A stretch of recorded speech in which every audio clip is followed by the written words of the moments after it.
Welcome to the Trend Talk. I'm Maravina Jaimes. And I'm Belle Hernandez. And today, Maravina, you know what's on my mind is jewelry. Ooh, I want to talk about jewelry because, when I grew up, I wasn't really into jewelry like gold and silver. I was into like bright trinkets. That's what I used to love. The colors would attract me. Oh my gosh, I've always loved gold. My mother used to say, una mujer sin aretes es como un florero sin flores. A woman without jewelry is like a vase without flowers. I mean, I love my jewelry, as you can tell. But actually, this tradition comes from the Aztecs, to be covered in gold. So you're saying it's in our DNA.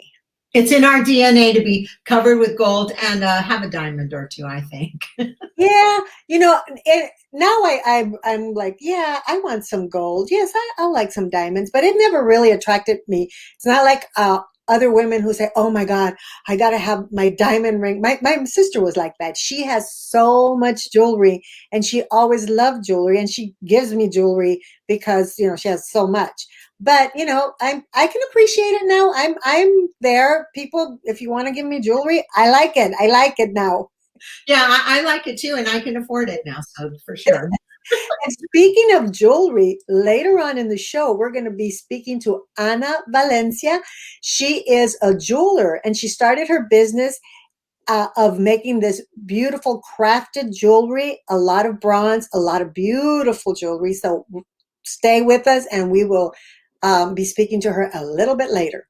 And talking about more things of gold, we're actually going to get a chance to talk to Jesse Borrego. You know him from Blood In and Blood Out and many other projects, Vida, American Crime. And of course, he was Jesse Velasquez in Fame. A lot of us grew up watching him, but he's going to pay a visit to us today. So we're really excited. Okay, so stay tuned for our interview with Ana Carolina Valencia and her jewelry. Ana Carolina Valencia started a jewelry line that pays homage to her home country of Colombia. This is a collection with a distinctive bronze look that is made by skilled artisans in her country. We want to welcome Ana Carolina to the Trend Talk. Ana, how did you get into making jewelry? I know that it is very handcrafted. You deal with a lot of different metals and different kinds of jewelry. So what made you want to start a jewelry business? Okay, I have been working for many years in the fashion business. I start designing clothing, bathing suits, shoes, and also accessories. But it was like 9 years ago that I decided to reorganize my business and to focus only on my jewelry line, because always accessories and jewelry has been my real passion, So I decided just to focus on jewelry, and I decided to start looking for different jewelry techniques, different materials to offer a jewelry that can help me to tell a story, to show the talent that is in my country with artisans, with jewelers, and also with materials to show I start getting a lot of ideas all around, and that's how I decided just to focus on my jewelry line. And during all these years working with the jewelry, I've been learning more, because what I really wanted was to create a jewelry line with a specific ADN, a jewelry line that women can use to help them feeling confidence with themselves, and also show all the talent and all the know-how of our artisans and jewelers here in our country. And if you're in Colombia and I'm in LA, how can I get and purchase some of your beautiful jewelry? We have our international online shop, so we can send all around the world, and especially to United States. It's very easy. It's taking us just like 3 to maximum 4 days to get to your house from Colombia to US. So you can buy, we have our international webpage is www.anacarolinavalencia.com. And we even have free shipping over for orders over $300. Wow. No, it's gorgeous. I mean, there's so much jewelry around, but yours is very distinctive. Like, how many different pieces do you have? Because We you're have, showing us a few. I just show you a few, but our collection is very wide. You can find from small earrings to big statement earrings. We also have bracelets, amazing bracelets. We have rings. We have amazing statement rings, but we also have midi rings that you can use in different fingers. We have ear cuffs. We have chokers. I have one here, for example, from our latest collection. Mira nomás. This is a choker. Look, this looks gorgeous. Oh yeah, that's so we have chokers. I have here another one that is one of our best sellers. This is another one piece. Try that one on. That one looks awesome. That's a choker, right? Yeah, this is a choker. Look, it looks like that. God. And it also can be used into different ways because you just easily take out the pendant and you have another way to use it. So you can use this one also into different ways. Wow, amazing. You have amazing jewelry, and we'll make sure we tell everybody about your website. Sure. And you're in Colombia and you're producing such beautiful stuff. So this will bring us a lot closer for people in anywhere in the world. You know, they can take advantage of buying some of that beautiful. Anywhere. Listen, Belle, is today, even you are in LA right now, I'm in Cali, Colombia, but everything is so close today. You can have one of these beautiful earrings in 3-4 days and you just get it at your home, and you'll definitely feel that you shop them in Latin America. It's like getting a piece of Latin America to your house. Right. So today you can have fashion, you can have jewelry, you can have beautiful dresses, you can have the best of every country just in the door of your house. It's very easy today. I was going to ask if the pandemic had kind of pushed you to go international in a bigger way. Yeah. And also, I did want to congratulate you and have you on the show because it is the International Women's Month. And we want to feature, entrepreneurs that are really, doing some wonderful things and making some beautiful things. So thank you so much for joining us on the Trend Talk on Women's International Month Day. Thank you very much, Belle. And again, you're very welcome to visit our international webpage. You can also follow us on Instagram at Anacaro Joyería, or in our international website, as I mentioned before, www.anacarolinavalencia.com. And feel free, you can contact us also by WhatsApp, and we can answer your questions. If you want to be sure that we have a piece available, if you want to be sure how many days it takes to get to your house, if you want to be sure about prices, about delivery, any question you have, you can also contact us. And thank you very much, Belle, again for this opportunity to show our work. Okay, and everyone, don't go away. We'll be right back.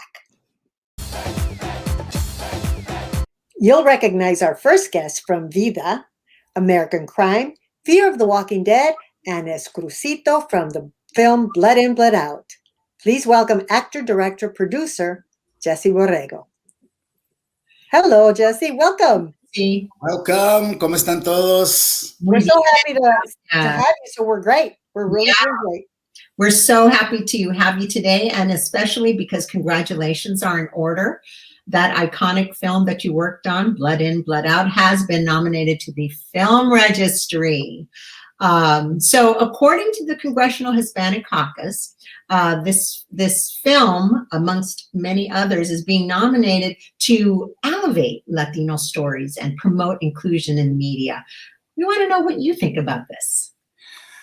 The beauty of that character is that I played someone that I thought really needed to be exemplified in American cinema, and that's the Chicano artist. I grew up with a father who was a musician.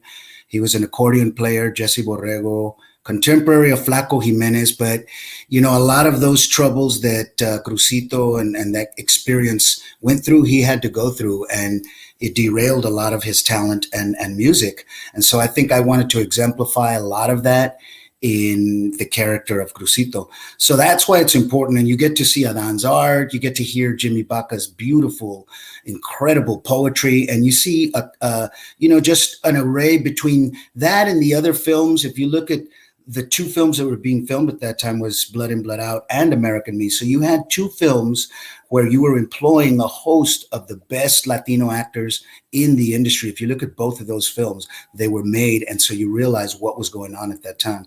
So I think that's the beautiful thing about it is all of those films that are in that list and many more need to be part of that film legacy and need to be remembered as a time when we really were pushing the boundaries of representing ourselves in this beautiful, beautiful thing we call cinema, Mm-hmm. Yes, and that is one of the roles that you are recognized for by so many all over the world. And there's another one, which was where I first got a glimpse of you, which was Fame. Yes. Tell us about working and how old were you and how'd you get that role? Because that's an iconic film as well.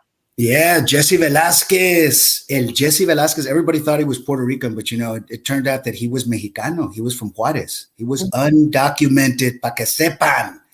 And he was up there in New York trying to make it on his own. His family had gotten taken away by the migra. I think I even had to sing for my green card in one of the episodes.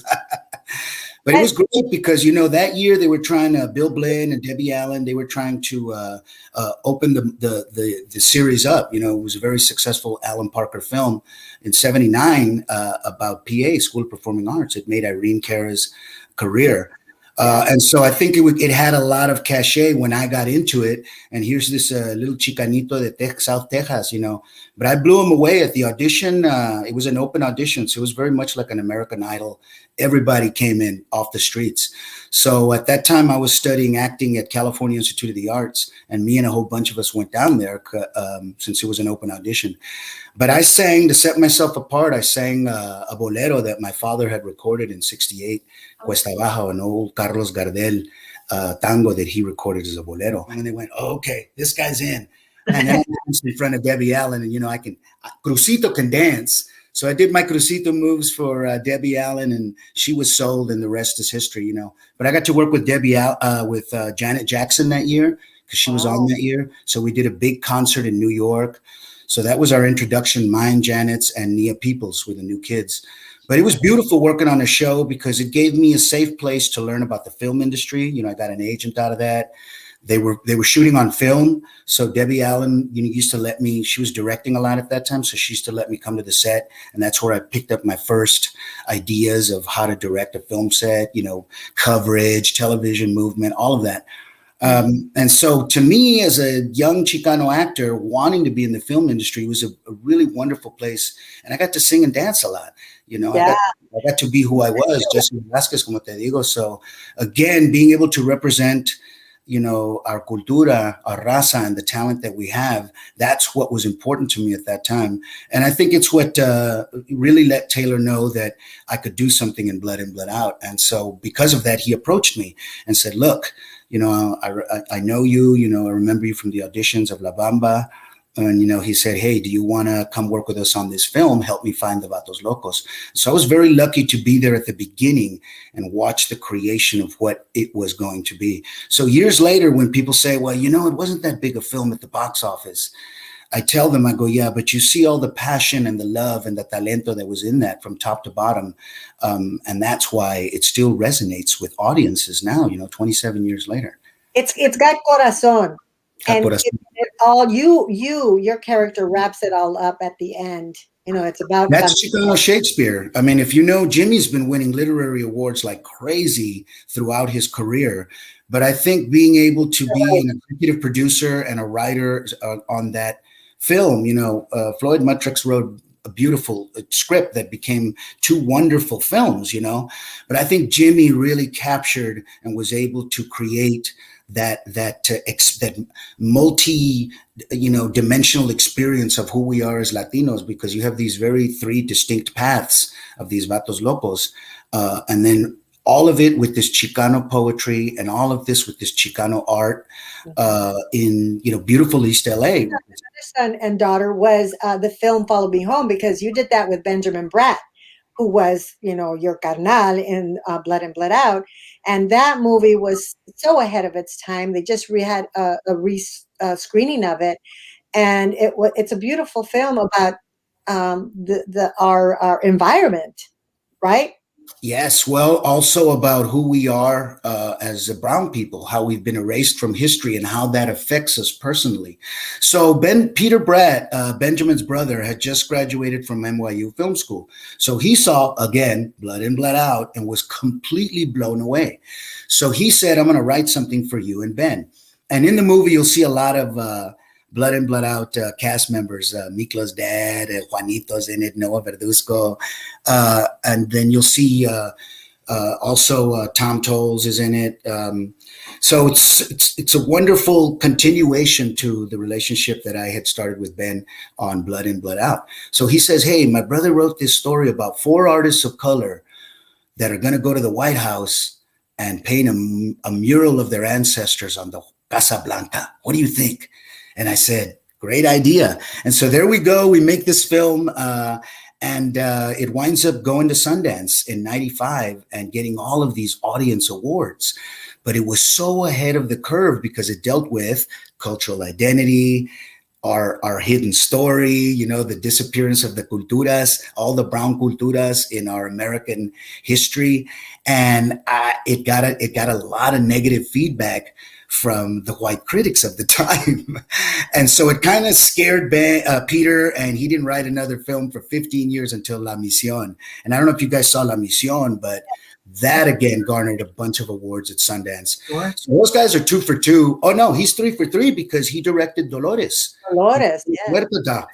So, I mean, Peter Bratt is on a whole other level, pero como te digo, to be able to have worked with them on, you know, not only Follow Me Home, but La Misión, and to have these films now come out, and actually what I coined a new phrase called film activism, because 2 independent films that I worked on, Phoenix, Oregon, and Follow Me Home, were used this year during the pandemic to not only entertain, but to inform and to inspire people to activism. Follow Me Home was used because of the cultural identity to get out the vote and how important it was to vote our voice. So we did all these juntas with Dolores Huerta, Eva Longoria, Ava DuVernay, Angela Davis. We had some great pláticas.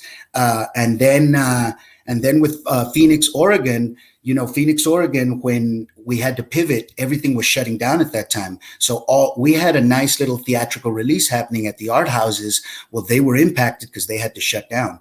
Well, we kept them in the revenue stream and we shared with them, and we did a theatrical at home. So we were able to save them and give them a little income during this time. And then several months later, when Phoenix, Oregon, the actual town, burned down, remember when they had the Oregon wildfires? Because the film was independent, we were able to re-stimulate it and have a couple of online screenings where we raised funds for the United Way Fire Fund.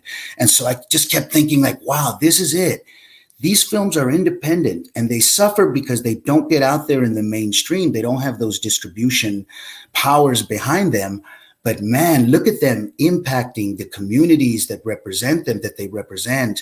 And the films are entertaining on top of that. So it's a win-win. And I really feel that my career, those projects have come around in a good way. And I think that's the best thing, that now that I see Blood in, Blood Out is doing the same thing. So it's definitely the mission, right, of an artist. I mean, really, to be able to help the community and to help people recognize their value and continue to move forward. And on that note, I want to ask you, if we're looking at your career from fame to, let's say, vida, how would you rate Hollywood? How would I rate Hollywood? I think probably my career would say it all because um, I've had to say no more than I've said yes. And I think that's the reality of it. Now, not to say that I've been going around saying, well, I don't want that or I don't want this. But the reality of it is on Fame, I picked up a lot of young fans. When I did Blood In, Blood Out, I was at the top of my game. And shortly after that, I did a couple of other films that were very important to the Latino um, film diaspora. I did Mi Vida Loca, which was the feminist point of view of the Vida, Allison Anders. And then I did I Like It Like That, which just got an award at the New York Latino Film Festival in 2019 because it was the first time a brown woman, Darnell Martin, directed a major studio film. And again, it featured a all Latino cast. You know, it was me, Lisa Vidal, Lauren Velez from Dexter and Oz, John Seda, uh, Rita Moreno was my mother-in-law. So, and I was playing a transgender character. I was playing a trans character that was a trans op, actually. And so, again, I was trying to push the edge as an actor.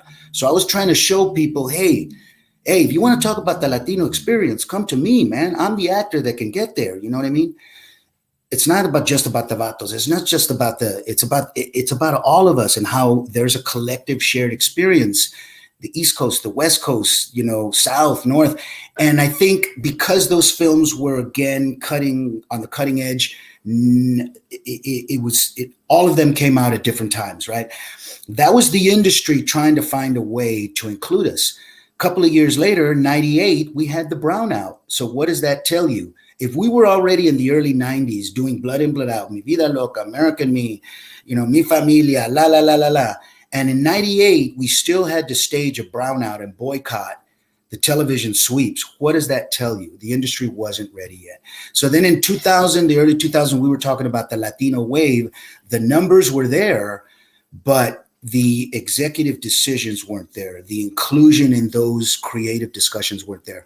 And so I think when you look at my career, you see that despite all of that, the passion is true. And I was able to work at different points in my career with a lot of those movements, and so I've been able to touch on, now recently I was working, I thought I'd never do a genre film like a zombie or any of those narcos.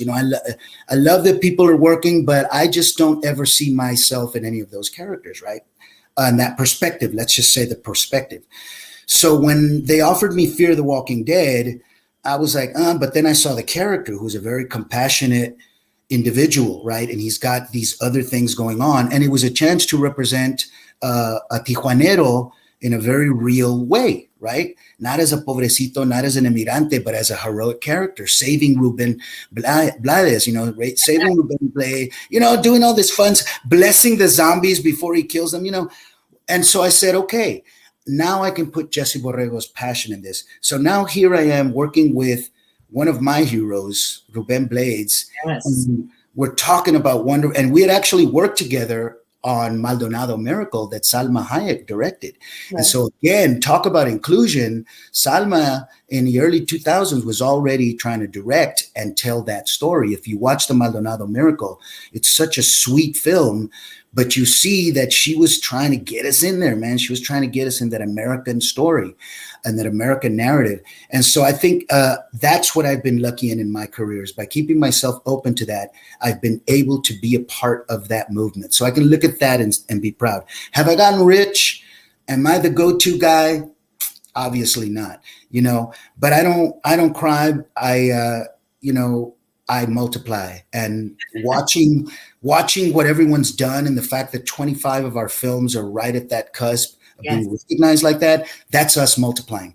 And again, remember, when I watch these films, I see a lot of people that I grew up, emulating, Eddie, Pepe, Lupe, so when I see that and I realize that I was part of the movimiento to push those boundaries 20 years ago, 25 years ago, when I was on Fame, I'm proud of that, and so I think those are the things that I can see in my career. and that you can see whenever you look at one of my films, you have to understand that I very carefully chose to do that at that time for a very specific reason. Well, Jesse, passion is a definition of Jesse Borrego. I believe I see the passion. I see the passion in the way you speak. I see the passion in your films and in your roles. And I want to passionately thank you for joining us today and being here and putting all those beautiful words out there and putting actually Latinos in the industry in perspective of where we were and where we are and the talent that's there that has not been recognized. But thank you so much for being on the Trend Talk. We so appreciate it. Thank you so much, Jesse, for joining us. Now, don't go away. We'll be back with Ana Carolina Valencia and her jewelry. Today's Trend Talk Trendsetter shout out goes to the Congressional Hispanic Caucus Institute. This is a nonprofit, nonpartisan organization dedicated to developing the next generation of Latino leaders by providing education, leadership, public service, and policy experiences to outstanding Latinx students. For more information, visit chci.org. Thanks for tuning in to the Trend Talk Show.